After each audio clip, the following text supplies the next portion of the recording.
I remember what you did for me. I remember how you bled for me. Pertolongan kita datangnya dari Allah Tuhan yang Maha Esa,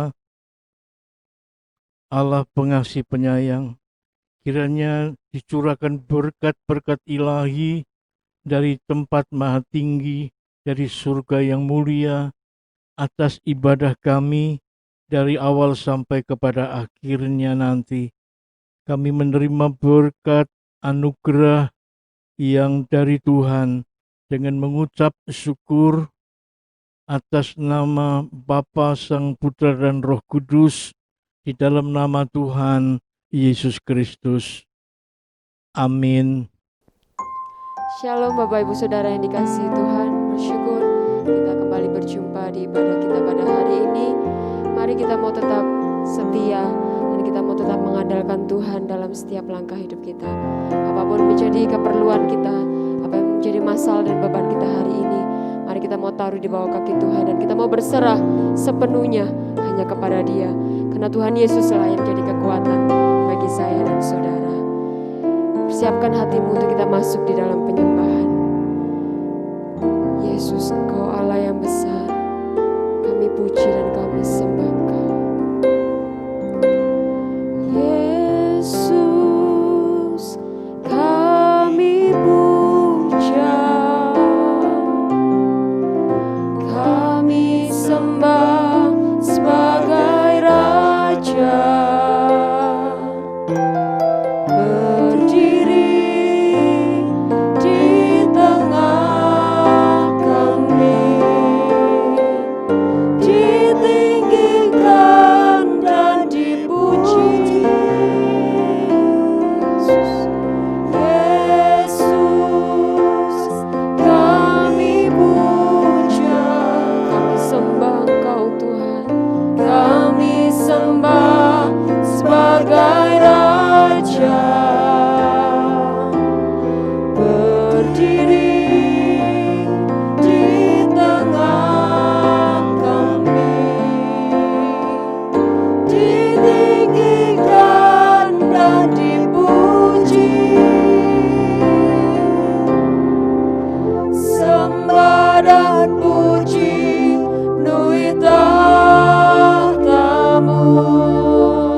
Sembah dan puji, duit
Setia-Mu besar bagi kami Bapa, tak pernah berhenti mengalir.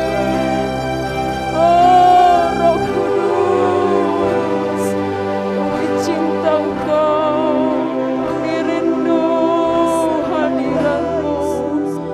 Turunlah atas kami Tuhan. Haleluya, haleluya. Terima kasih Bapa, terima kasih Yesus Tuhan. Biar segala pujian syukur bagi-Mu, dan kami siap untuk memuji Engkau di dalam nama Tuhan Yesus. Amin. Haleluya. Mari kita mau tetap bersukacita dan kita mau tetap semangat untuk kita mau memuji dan menyembah Tuhan kita. Haleluya.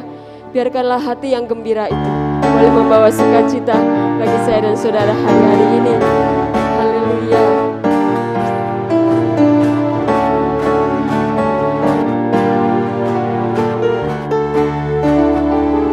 Hati yang gembira adalah obat, seperti obat hati yang senang,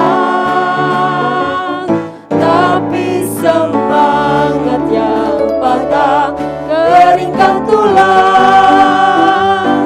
Hati yang gembira, Tuhan senang. Hati yang gembira, hati yang gembira adalah obat, seperti obat hati yang senang, tapi semangat yang patah keringkan tulang. Hati yang gembira, Tuhan senang, seperti air madu dari batu karang, dicicip air madu yang manis. Oh lihatlah betapa baiknya Tuhan. Haleluya. Tuhan Yesus baik, Dialah segalanya, Dia bagiku, Dialah segalanya, Dialah segalanya, Dia bagiku, Dialah segalanya. Haleluya. Besar kecil, korbankan dirinya untuk selamatkanku. Dialah segalanya, Dia bagiku, seperti air madu, seperti air madu dari batu karang, dicicip air madu yang manis. Lihatlah, haleluya. Tuhan Yesus baik, Dialah segalanya, Dia bagiku. Lagi seperti air madu, seperti air madu dari batu karang, dicicip air madu yang manis. Oh betapa baiknya Engkau Tuhan. Haleluya. Tuhan Yesus baik, Dialah segalanya, Dia bagiku, Dia segalanya, Dialah segalanya, Dia bagiku, Dialah segalanya, Dia bagiku. Puji nama Tuhan. Bersyukur bahwa sampai hari ini berkat Tuhan boleh ada bagi saya dan saudara. Mari kita mau persiapkan hati kita untuk kita boleh mendengarkan kebenaran firman Tuhan yang meneguhkan iman percaya kita untuk tetap bersandar dan berserah hanya kepada Dia. Biarkanlah hati kita boleh diperbaharui hari lepas hari dengan kasih, dengan firman yang Tuhan beri bagi saya dan saudara. Ubah hatiku Tuhan jadi seperti-Mu. Ubah hati kami Tuhan untuk mengenal Engkau lebih dalam lagi. Terima kasih Tuhan Yesus.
Tinggikan namamu.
waktu sepenuhnya kami serahkan kepada hamba Tuhan yang menyampaikan firman Tuhan.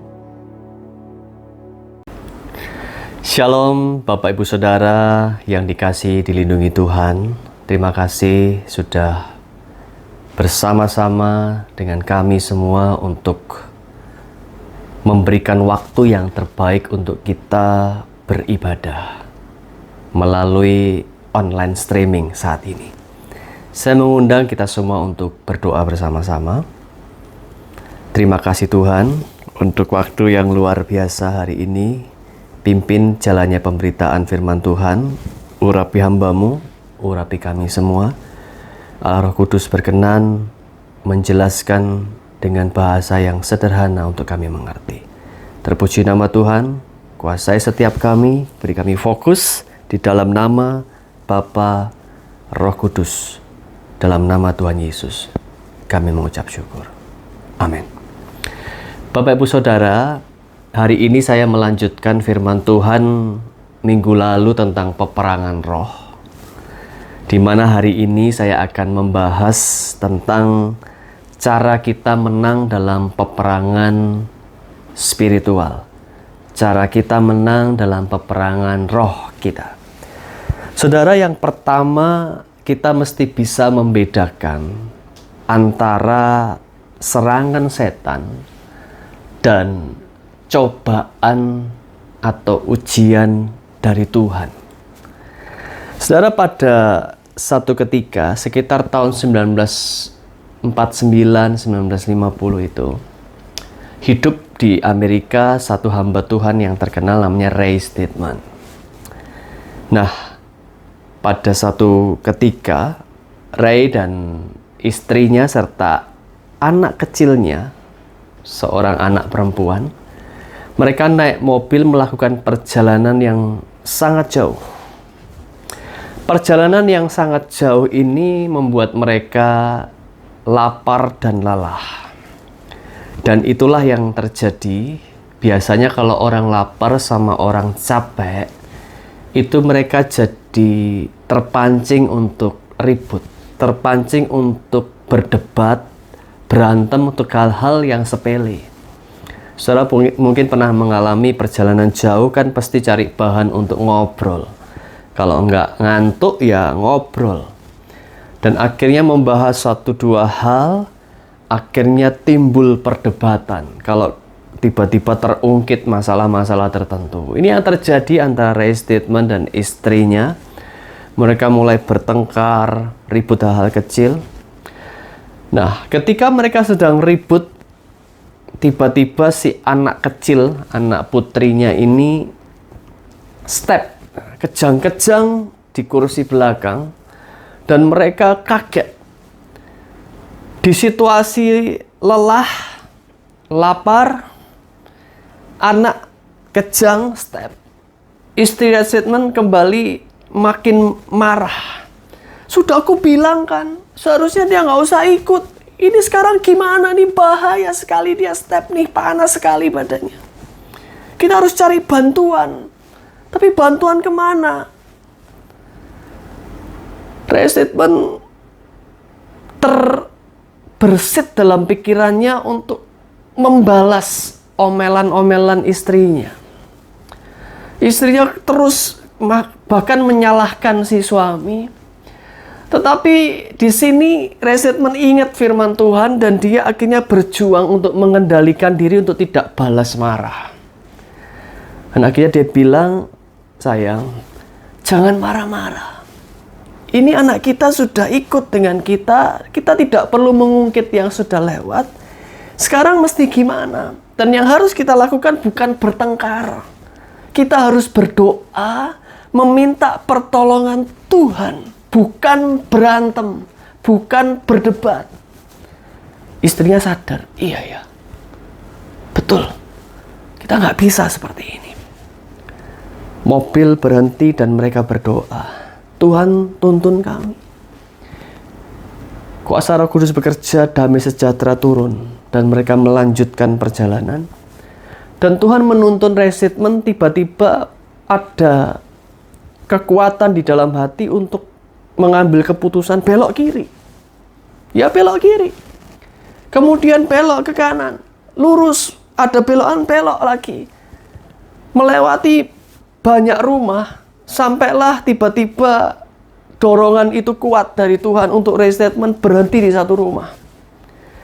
Dia parkir di halaman rumah itu, keluar dari mobil, disambut seorang bapak yang keluar dari rumah itu dengan wajah keheranan. Restatement teriak, "Pak, punya bathtub apa enggak yang bisa diisi air? Anak saya kejang-kejang setiap butuh air." Bapak itu tanpa banyak bicara mengajak Pastor Ray ini untuk kembali masuk ke dalam rumahnya, masuk ke dalam bagian agak ke dalam, dan di kamar mandi dia ada bathtub, dia tuang air, dan anak dari restatement, anak putri kecil ini masuk di dalam bathtub itu. Beberapa waktu kemudian bapak ini bilang, "Kamu mau pakai teleponku, kamu harus telepon bantuan ke rumah sakit." Selesai, anaknya terselamatkan. Jadi bisa pakai telepon itu. Di zaman itu tahun 50-an belum ada handphone, telepon aja masih sangat langka, saudara. Setelah bala bantuan datang, anak itu terselamatkan. Bapak itu cerita, pemilik rumah itu, di seluruh area di sini, saya satu-satunya rumah yang punya bathtub dan punya telepon. Sungguh sangat mengejutkan. Satu-satunya rumah yang punya bathtub dan punya telepon, dan Tuhan menunjukkan jalannya untuk restatement menemukannya. Saudara, kisah ini saya baca dan saya pelajari bahwa manusia kita akan mengalami kelemahan, kekurangan, lelah secara fisik, dan itu sangat berpotensi untuk dimanfaatkan oleh setan untuk menyerang kita. Dan di saat yang bersamaan kita harus waspada terhadap serangan itu. Dan kemudian kita harus bergantung pada pertolongan Tuhan untuk mengatasi serangan itu dan mendapatkan pertolongan Tuhan yang luar biasa. Nah, hari ini saudara, kita perlu belajar dulu, karena peristiwa-peristiwa semacam ini sangat umum terjadi di dalam kehidupan kita. Kita mesti belajar apa sih bedanya antara serangan setan, cobaan yang dari setan, dan cobaan atau ujian yang datangnya dari Tuhan. Karena ada ayat yang membingungkan, saudara, kalau saudara nggak teliti. Di Yakobus 1 ayat 13, apabila seorang dicobai, janganlah ia berkata pencobaan ini datang dari Allah. Sebab Allah tidak dapat dicobai oleh yang jahat, dan Allah tidak mencobai siapapun. Jadi dari ayat ini kita belajar Allah tidak dapat dicobai. Kenapa Allah tidak dapat dicobai? Karena Allah itu sempurna. Allah tidak memiliki sisi negatif, tidak memiliki sisi buruk, dan tidak akan pernah bisa berbuat dosa. Karena itu Allah tidak dapat dicobai. Nah, kemudian Allah sendiri tidak mencobai. Ini yang bikin bingung. Allah tidak mencobai. Loh, bukannya kalau kita kembali ke Kejadian 22 ayat 1, Allah mencobai Abraham.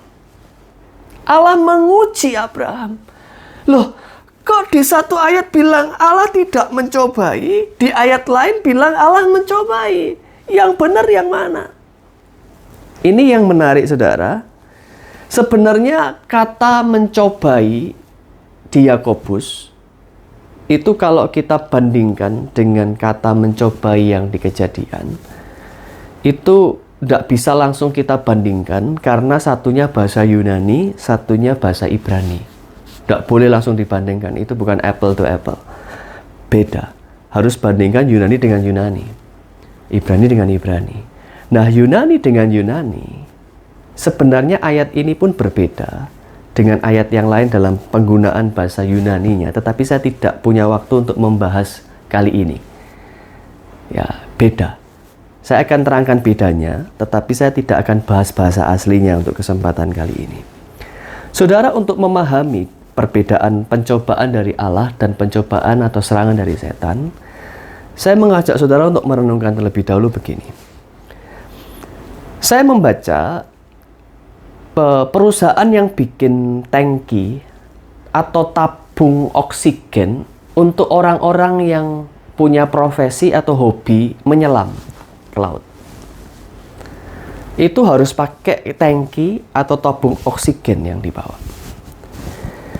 Nah, tabung oksigen ini dibuat dari bahan yang sangat kuat, cukup tebal, sangat kuat. Untuk menguji tangki ini bocor apa enggak, ada retakan apa enggak, itu enggak bisa diberikan ujian berupa tekanan oksigen yang tekanannya rendah, yang tekanannya kecil, enggak bisa. Harus diberikan tes produk, tekanan oksigen yang sangat kuat, tetapi tidak terlalu kuat nanti tangkinya meledak. Enggak. Tetapi sangat kuat untuk bisa membuat udara itu mencari apakah ada retak enggak di bodinya tangki ini. Kalau kurang kuat tekanannya, itu enggak akan bisa menemukan celah retakannya. Harus kuat sekali. Kemudian menemukan retaknya, celahnya masuk, dan kemudian menemukan kalau ada lubang sedikit saja, itu bisa udaranya keluar. Oh, berarti bocor. Nah, itu butuh tekanan yang kuat. Sangat kuat, tetapi tidak terlalu kuat, bisa meledak. Ya, saya berharap saudara menangkap. Jadi nggak bisa dengan tekanan yang biasa-biasa. Memang tekanannya kuat. Nah, pertanyaannya adalah, siapa yang seharusnya pertama kali menguji kualitas dari tangki ini? Siapa yang seharusnya pertama kali menguji kebocoran, keretakan dari tabung atau tangki oksigen ini? Apakah pabrik yang yang menguji pertama kali, ataukah pembelinya, ataukah pesaing bisnisnya? Jawabannya sangat mudah. Saya percaya saudara pasti langsung menjawab, yang harus pertama kali menguji pabriknya. Itu namanya quality test, quality control. Sangat ngawur. Bahaya kalau diproduksi tidak pakai dites, langsung dijual, pembelinya pakai, masuk ke dalam laut, bocor. Itu mencelakakan nyawa orang. Atau pesaing bisnisnya yang beli, dites ketahuan bocor, itu bisa dipublikasikan, hancurlah bisnis. Nah, begitu juga dalam kehidupan manusia. Allah lah yang menciptakan kita. Allah lah yang membantu kita untuk memberikan quality control, tes terhadap kualitas kita. Allah lah yang seharusnya pertama kali memberikan kita tes, ujian, untuk menemukan celah keretakan di dalam keimanan kita, di dalam kehidupan kerohanian kita. Sehingga Allah memang menguji manusia seperti Allah menguji Abraham. Tapi bahasa asli yang dipakai untuk menguji manusia, untuk menguji Abraham, untuk menguji kita, dari bahasa aslinya, itu yang disebut menguji itu berusaha mengeluarkan kemampuan terbaik kita. Ujian dari Allah itu berusaha mengeluarkan sisi terbaik kita. tidak bermaksud mencelakakan kita, karena itu ujian dari Tuhan tidak akan pernah melebihi batas kemampuan kita, tapi juga tidak terlalu ringan. Karena kalau terlalu ringan, kemampuan terbaik kita tidak akan pernah keluar. Tekanannya kuat sekali. Karena untuk mengeluarkan kemampuan kita yang terbaik, kita harus berusaha sekuat tenaga. Itu dari Allah. Nah, saudara, saya sudah bikin tabel untuk saudara perhatikan di layar. Ini kita bisa bandingkan. Yang dari Tuhan itu, saudara, itu akan membawa kita lebih memiliki kemampuan mengampuni, taat lebih lagi, rendah hati lebih lagi, bisa memberi lebih lagi, lebih bertanggung jawab, dan semua kualitas buah roh, semua kualitas kerohanian itu yang diberikan Tuhan dalam setiap ujian kita. Ketika malaikat itu berteriak, "Stop, Abraham, aku sekarang tahu bahwa engkau takut akan Allah, bahwa engkau taat kepada Allah lebih dari rasa cintamu kepada Ishak." Tetapi kalau serangan dari setan itu berusaha mengeluarkan sisi terburuk kita. Karena itu serangan dari setan akan menggoda kita dengan uang, menggoda kita dengan moralitas, hawa nafsu, seks misalnya. Allah tidak mungkin, saudara, mencobai anaknya dengan mengirim pelacur. Enggak bisa. Kalau yang dikirim pelacur itu pasti dari setan. Karena Allah tidak mungkin mengeluarkan sisi buruk manusia. Setanlah yang ingin mengeluarkan sisi buruk kita.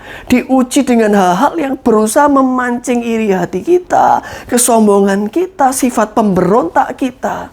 Tujuannya, setan ingin menjadikan kita alatnya, mainannya, peliharaannya, trofi untuk dibanggakan kepada Allah, ditunjukkan. Nah, kalau setan gagal menjadikan kita alatnya, mainannya, ya tujuan setan menghancurkan kita. Oh, dia tidak bisa dijadikan alatku, ya dihancurin aja. Dibikin hancur, karena tidak bisa dibeli, tidak bisa dijadikan mainannya. Itu tujuan setan. Nah, setan memanfaatkan kelelahan kita, baik kelelahan fisik maupun kelelahan mental. Capek berjam-jam di kendaraan, itu dimanfaatkan setan untuk menyerang. Lapar belum makan seharian, itu dimanfaatkan. Tidak ketemu istri, tidak ketemu suami sampai berbulan-bulan, itu dimanfaatkan. Hutang menumpuk, penghasilan terus berkurang, itu dimanfaatkan oleh setan untuk mengeluarkan sisi terburuk kita. Ada peluang untuk membuat skema korupsi, ada peluang untuk membuat skema penipuan. Itu dibuka di depan kita oleh setan, bukan oleh Tuhan. Tapi kalau Tuhan yang kasih ujian, sebuah perintah atau pertanyaan yang tidak melebihi kemampuan kita, tetapi memang kita harus berjuang sangat keras untuk menjalankannya, untuk melakukannya. Sampai di sini, saudara, saya berharap saudara bisa memahami perbedaan serangan setan dan ujian dari Tuhan. Jadi jangan bingung lagi kok Yakobus bilang Tuhan tidak pernah mencobai manusia. Oh iya, Tuhan tidak pernah mencobai dalam pengertian Tuhan tidak pernah berusaha mencelakakan kita. Tuhan tidak pernah berusaha mengeluarkan sisi buruk kita. Tetapi ya, Tuhan menguji kita untuk mengeluarkan sisi terbaik kita. Itu yang harus kita pahami bedanya. Nah, saudara, setelah itu kita mesti memahami hal kedua yang sangat penting ini adalah ruang doa. Perhatikan baik-baik, Karena kata doa dan ruang doa ini mungkin cukup sering kita dengar, tetapi saudara akan belajar sesuatu yang baru saat ini. Saudara akan terperangah seperti saya terperangah waktu itu. Betul-betul sesuatu yang baru yang Tuhan bukakan. 1 Petrus 5 ayat 8. Ayat ini sudah sangat sering kita baca. Sadarlah dan berjaga-jagalah. Lawanmu si iblis berjalan keliling sama seperti singa yang mengaum-ngaum dan mencari orang yang dapat ditelannya. Saudara, ada berkat yang baru yang Roh Kudus berikan buat saya untuk saya bagikan kepada saudara. Setan berjalan seperti singa keliling mencari mangsa. Itu terjadi begini, saudara. Jadi setan itu tidak bisa membaca pikiran kita secara langsung. Tetapi setan bisa membaca pikiran kita secara tidak langsung. Bedanya apa? Secara langsung ini saudara diem, tidak ngomong apa-apa. Saudara ngomong sesuatu, memikirkan sesuatu, setan tidak tahu. Tetapi setan bisa tahu, bisa membaca pikiran kita dengan cara tidak langsung. Tidak langsungnya gimana? Setan melakukan tes ombak terlebih dahulu. Setan memberikan pancingan terlebih dahulu. Setan mengajukan pertanyaan. Setan menyodorkan sesuatu. Setan menggunakan berbagai cara untuk kemudian membaca reaksi kita gimana. Jawaban kita apa? Bahasa tubuh kita bagaimana? Tindakan kita apa? Di situ setan membaca. Oleh setan dibaca, dideduksi, dianalisa, akhirnya setan tahu. Oh, gitu. Itu yang dilakukan setan. Setan sangat hebat, lebih dari sekedar jenius. Dia masternya, dia betul-betul luar biasa, hebat, sehebat-hebatnya dalam menganalisa mikro ekspresi kita, mikro body language kita. Ketika disodorkan uang, setan lihat, dikasih peluang dapat uang ini, reaksi bapak ini gimana ya? Reaksi ibu gini, kasih uang haram, uang yang kalau dia menolak dengan tegas, setan langsung tahu dari reaksinya, oh kelemahannya bukan di uang, tapi orang yang lain. Loh, kok dia matanya berbinar-binar, senyum-senyum, bahasa tubuhnya kelihatan mau. Oh, berarti lemahnya di uang. Setan tes lagi dalam hal lain. Dikasih pujian gimana? Oh, dikasih pujian langsung badannya tersipu-sipu malu, dia makan itu pujian. Oh, kelemahannya di pujian. Disodorin godaan seksual gimana? Oh, yang ini menolak, bahkan sinar matanya gak suka sama sekali. Ketahuan, oh ini gak bisa nih. Dia tuh yang tadi godaan terbesarnya dia itu masalah kesombongannya dia. Merasa benar, merasa suci itu. Tapi kalau diserang sisi seksualitasnya nggak bisa. Yang ini loh, bisa. Ini bahasa tubuhnya, dari perkataannya, ketahuan. Setan kemudian mengamat-amati. Oh, dia kok suka baca ini ya? Apa yang saudara baca, setan baca. Apa yang saudara tonton, setan tonton. Karena setan cari tahu kita lubangnya di mana. Celahnya di mana. Oh, dia suka baca berita-berita ini. Ini dia suka baca, ini sering baca ini karena dia suka topik itu, atau dia khawatir tentang topik itu. Oh, khawatir. Berarti ini kelemahan untuk menyerang kekhawatirannya. Oh, dia suka nonton itu. Oh, berarti dia menikmati. Film tentang apa ini? Oh, itu kelemahannya film yang seperti itu. Drama-drama yang mengharukan, yang merasa patah hati, mengasihani diri sendiri. Oh, ini kelemahannya. Dia selalu merasa mengasihani diri sendiri, selalu merasa menjadi korban ketidakadilan, selalu merasa jadi korban dari orang-orang yang tidak peduli, tidak menghargai dia. Oh, itu kelemahannya kebongkar dari situ. Setan tahu orang ini, dia tidak bisa dengar orang itu cerita tentang keberhasilannya, dia selalu merasa orang itu sombong. Dia kelemahannya iri hati. Kena iri hatinya. begitu saudara, reaksi kita, bahasa tubuh kita, tindakan kita dibaca. Nah saudara, inilah yang harus betul-betul kita sadari. Kita nggak bisa sembarangan mengucapkan sesuatu. Kita harus berhati-hati dengan bahasa tubuh kita. Kita harus berhati-hati dengan tindakan kita. Karena bahasa tubuh, reaksi, tindakan, ucapan itu berasal dari pikiran kita. Dan itu sangat mudah dibaca oleh setan. Kita harus sangat waspada. Nah dari situ saya teringat istilah di dunia orang judi, main kartu atau main di kasino, namanya poker face. Saya tidak mengajar saudara untuk main judi, itu tidak boleh. Tetapi saya membawa istilah poker face ini untuk saudara paham. Poker face itu begini saudara. Artinya poker face itu wajah yang datar, tanpa ekspresi. Saking datarnya, orang-orang tidak paham dia lagi seneng, apalagi sedih. Dia lagi dapat kartu jelek atau dapat kartu yang bagus. Ketika dibagikan kartu, ini kan orang judi mainnya duit juta-juta. Begitu dia buka kartu, itu kalau orang belum jago main, dia lihat kartuku bagus. Ketahuan, lawannya langsung lihat, oh kartunya dia bagus. Ya langsung lainnya nggak berani ngeluarin uang. Oh dia kartunya bagus, nggak berani taruhan main uang besar.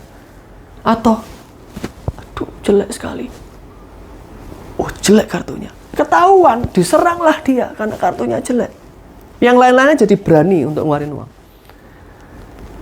Nggak bisa orang acting kartu jelek, dia pura-pura seneng, kartu bagus dia pura-pura jelek, itu reaksinya itu kalah. Karena orang terlalu pandai untuk melihat kepura-puraan. Oh senengnya palsu, oh takutnya palsu, ini aslinya bagus ini kartunya. Dia sengaja membolak-balik. Jauh lebih penting untuk bisa poker face. Betul-betul datar wajahnya. Sampai orang bingung, ini dia seneng apa enggak? Itu yang harus kita lakukan ketika menghadapi serangan setan. Setan pancing kita dengan uang, dengan apapun, Poker face. Walaupun saudara tergoda, walaupun saudara di hati remuk redam, saudara mungkin difitnah, saudara mungkin dihujat-hujat, saudara mungkin dibentak-bentak, pengen rasanya bales gitu, pengen rasanya ikut marah gitu. Tapi tahan. Poker face. Supaya setan nggak tahu pikiran kita. Karena setan nggak bisa baca pikiran kita secara langsung. Setan bacanya secara tidak langsung dari reaksi kita tadi, ucapan, tindakan. Tahan. Setelah tahan, masuklah ke dalam ruang doa. Karena itu ayatnya indah sekali berkata, mengucap syukurlah dalam segala hal. Ini kedalaman ayat yang saya bilang saya dapat dari Roh Kudus di level kedalaman yang baru. Mengucap syukurlah. Mengucap itu kan ngomong, terima kasih Tuhan, dalam segala hal, semuanya. Maksudnya salah satunya adalah dalam peperangan spiritual. Kalau dalam hal apapun kita selalu yang keluar dari mulut kita, yang keluar dari hati kita, reaksi kita selalu bilang, terima kasih Tuhan, puji Tuhan, terima kasih Tuhan. Selalu dalam segala hal. Setan akan bingung, tidak bisa baca. Loh, orang ini kok diserang begitu rupa, dia selalu bilang terima kasih. Selalu bilang mengucap syukur. Loh, kelemahannya apa ya? Setannya bingung. Karena ucapan kita selalu mengucap syukur, memuji Tuhan, meninggikan Tuhan, dan merendahkan diri kita. Membanggakan Tuhan, Tuhan Yesus baik. Tetapi di dalam hati, kita berjuang.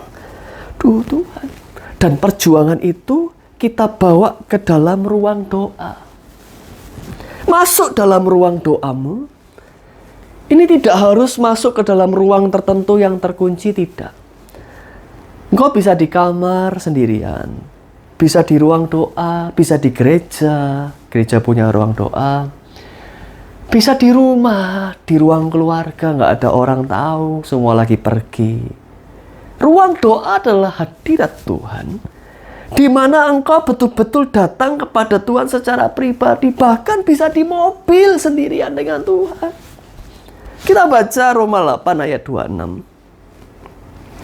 Demikian juga Roh membantu kita dalam kelemahan kita, sebab kita tidak tahu bagaimana sebenarnya harus berdoa, tetapi Roh sendiri berdoa untuk kita kepada Allah dengan keluhan-keluhan yang tidak terucapkan. Masuk dalam ruang doa, saudara langsung ngomong gini. Saudara boleh tirukan saya untuk hafalin. Allah Roh Kudus, aku datang kepadamu.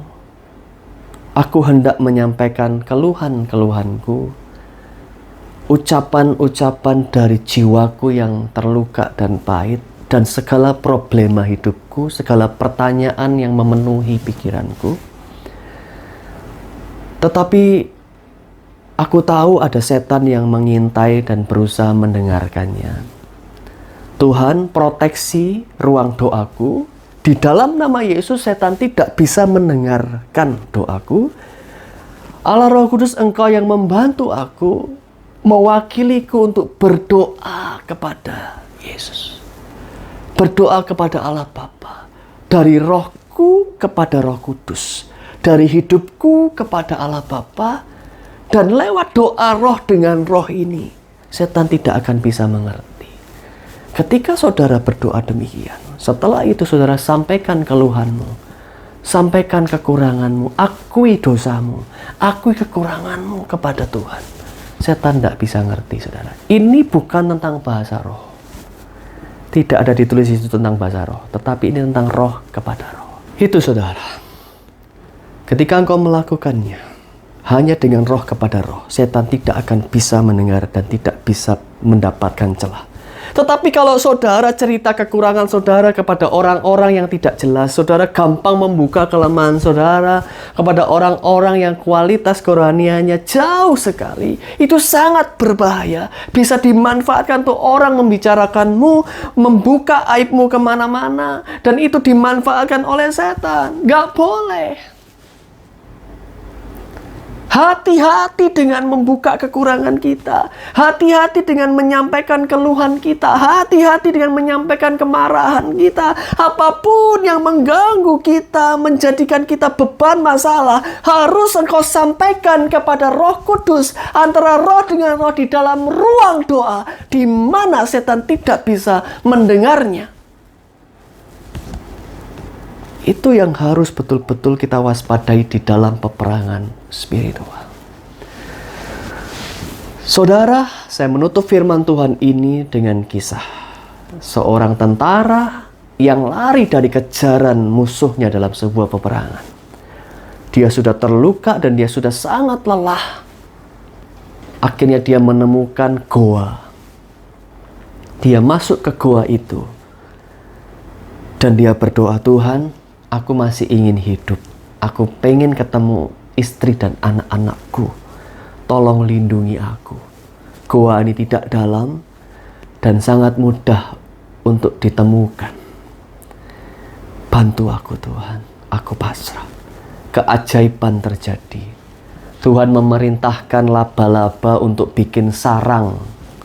Dengan cepat sekali laba-laba itu bikin sarang di lubang di mulut pintu goa itu. Tidak berapa lama prajurit lawan datang ke depan sampai di goa itu. Dan prajurit itu melihat ke goa itu dan dia lihat sarang laba-laba itu. Prajurit itu berpikir, kalau ada sarang laba-laba, berarti tidak mungkin ada orang di dalamnya. Kalau ada sarang laba-laba, orang masuk, itu sarang sudah rusak, terkoyak. Kalau ada goa, ada sarang laba-laba, berarti orang tidak mungkin ada di dalam. Karena cara berpikir yang seperti itu, tentara itu melewati gua itu. Padahal Tuhan yang berbuat secara ajaib. Dibangunlah sarang laba-laba untuk mengelabui si tentara. Tuhan bisa bikin sarang laba-laba menjadi tembok yang luar biasa kalau kita bawa di dalam doa. Tetapi kalau saudara konsentrasi bangun tembok tanpa pertolongan Tuhan, tembok sebesar apapun, setebal apapun, setinggi apapun, hanyalah sarang laba-laba yang mudah ditembus kalau orang tahu caranya. Kita sangat membutuhkan Tuhan dalam peperangan spiritual ini. Demikianlah Bapak Ibu Saudara, betul-betul kita harus masuk ke dalam ruang doa kita, memohon perlindungan Tuhan atas setiap permasalahan kita. Hati-hati dengan yang kita ucapkan. Maka engkau akan mengalami keajaiban perlindungan Tuhan. Ada saat-saat di mana kita terdesak, terjepit, kita menjerit teriak, Tuhan tolong. Dan Tuhan bisa kirim hanya semacam sarang laba-laba. Tapi itu sudah lebih dari cukup untuk melindungi kita.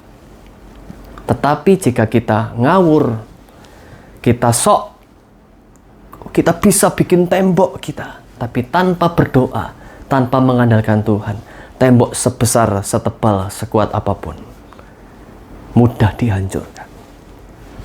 Bapak Ibu Saudara, hari ini kita sudah belajar 2 poin tentang cara kita mengalahkan setan. Ini akan ada kelanjutannya untuk khotbah berikutnya. Di bagian ini kita sudah belajar poin pertama, membedakan serangan setan dan ujian yang diizinkan Tuhan terjadi. Di poin kedua, pentingnya kita masuk ke dalam ruang doa. Di khotbah berikutnya kita akan kembali belajar mendalami karena sangat penting peperangan roh ini. Bapak Ibu Saudara, saya mengundang Bapak Ibu Saudara untuk kita berdoa bersama-sama. Bapa di dalam surga, kami mengucap syukur buat firman Tuhan pada hari ini. Kiranya Engkau memberkati, melindungi agar tidak ada benih firman Tuhan yang dicuri dari kami, dan kami mendapatkan bagian terbaik yang menjadi milik kami selamanya. Ajar kami untuk peka dan waspada bahwa peperangan roh ini sangat serius, berusaha mencari celah di bagian manapun. Ajar kami untuk bisa membedakan benar-benar mana serangan setan dan mana yang Tuhan izinkan untuk mendidik kami menjadi manusia yang terbaik, agar kami tidak mempunyai prasangka yang jahat terhadap Tuhan. Dan ajar kami untuk betul-betul mengerti tentang prinsip doa, masuk dalam ruang doa antara kami dengan roh, agar Roh Kudus betul-betul bisa menjadi bagian dalam hidup kami, menolong kami untuk menyampaikan hal-hal yang tidak terucapkan, agar setan gagal mencurinya daripada kami. Terima kasih Tuhan. Sekarang hamba-Mu berdoa buat setiap jemaat-Mu. Terimalah berkat Tuhan, kasih karunia Bapa, perlindungan atas Engkau dan keluarga-Mu, rezeki, pekerjaan, mata pencarian, dicurahkan berkat untuk mencukupi kebutuhan-Mu, membayar tagihan, membayar kebutuhan sehari-hari, membayar apapun yang Tuhan taruh di dalam hidup-Mu. Tuhan mencurahkan pelindungan atas kesehatan-Mu, kesehatan tubuh dan kesehatan mental pikiran, dijauhkan dari kekhawatiran, ketakutan, diberikan, dicurahkan damai sejahtera sukacita. Tuhan memberkati pendidikan anak-anak, Tuhan memberkati hubungan suami istri, orang tua, anak dipulihkan dalam keretaan dipersatukan. Tuhan membawa setiap jemaat dan hamba-hamba Tuhan, setiap pelayan Tuhan untuk naik level dalam kerohanian. Tuhan berkati setiap anak-anak Tuhan yang terlibat dalam pelayanan, dari yang terlihat sampai yang tidak terlihat, semuanya sama pentingnya. Dan Tuhan memberkati ketulusan mereka yang melayani tanpa pamrih. Tuhan berkati.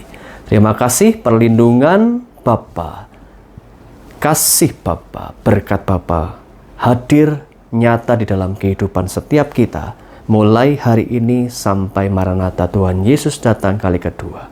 Di dalam nama Bapa, Putra dan Roh Kudus kami mengucap syukur dan berdoa. Amin. Kekasih Tuhan, ayo kita tundukkan kepala untuk masuk di dalam doa. Bapa Surgawi, kiranya segala berkat karunia itu untuk kami, sehingga ibadah kami ini dilimpahi berkat dari surga yang mulia. Kami bisa mengakhiri pemberitaan firman Allah sekaligus ibadah ini dengan rasa syukur, memohon Roh Kudus memberikan hikmat akal budi untuk kami mengerti lebih dalam, meyakini lebih kokoh, dan kami dibimbing menjadi pelaku firman-Mu. Kami sambut firman Allah, kami akhiri penjabaran ini dalam nama Tuhan Yesus Kristus.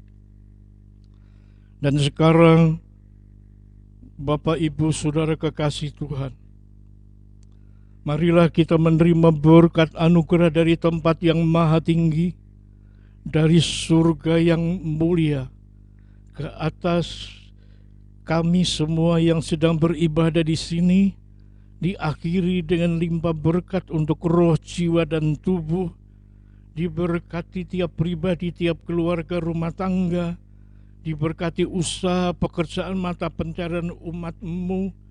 Tuhan, lindungi kami dari serangan virus corona atau COVID-19. Kami dalam keadaan sehat walafiat dalam perlindungan Tuhan. Dan Tuhan yang mencukupkan semua kebutuhan, Engkau yang lebih mengerti dari kami. Semua berkat-berkat itu kami terima dengan rasa syukur, dan kami akhiri ibadah ini dengan memandang kepada Allah di surga. Kami menerima berkat anugerah damai sejahtera dalam nama Allah Bapa, Sang Putra, dan Roh Kudus.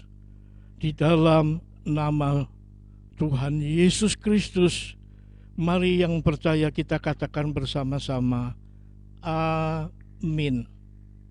Terima kasih Bapak Ibu Saudara yang sudah menyaksikan ibadah online kita pada hari ini.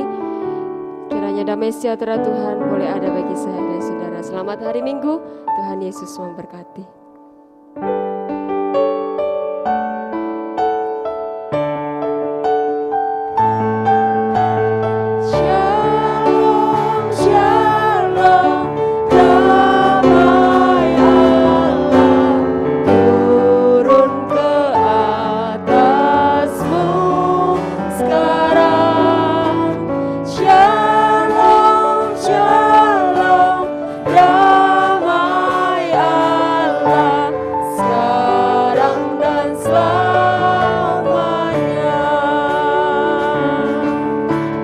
Selamanya.